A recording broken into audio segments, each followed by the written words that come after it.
আপনি কি জানেন আপনার ইউটিউব চ্যানেলে যতগুলো ভিডিও আছে আপনি চাইলে আপনার ভিডিওগুলি থেকে ছোট ছোট অংশ নিয়ে শর্ট ভিডিও তৈরি করে সেই ভিডিওগুলি আবার চ্যানেলে আপলোড করতে পারবেন। মজার বিষয় হলো সম্পূর্ণ কাজটা আপনি ইউটিউব অ্যাপের ভিতরেই করতে পারবেন, আপনার আর অন্য কোনো অ্যাপে যাওয়ার প্রয়োজন হবে না। প্রথমে ইউটিউব অ্যাপে যেয়ে আপনার চ্যানেলে প্রবেশ করবেন, যে ভিডিও থেকে শর্ট ভিডিওর ক্লিপ নেবেন সেই ভিডিওটি ওপেন করবেন। নিচে পাবেন রিম্যাক্স অপশন, এখানে টাচ করবেন।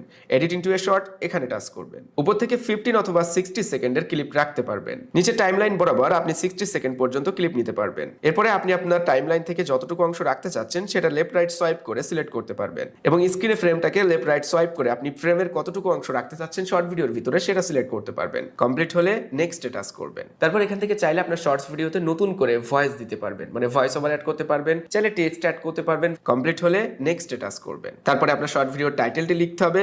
লেখা কমপ্লিট হলে আপলোড শর্টসে টাচ করলে আপনার ভিডিওটি শর্ট আকারে ইউটিউবে আপলোড হবে। এক্ষেত্রে আপনার ভিডিওগুলি আরো বেশি রিচ পাবে, আপনার চ্যানেলে আরো বেশি ভিউজ হবে।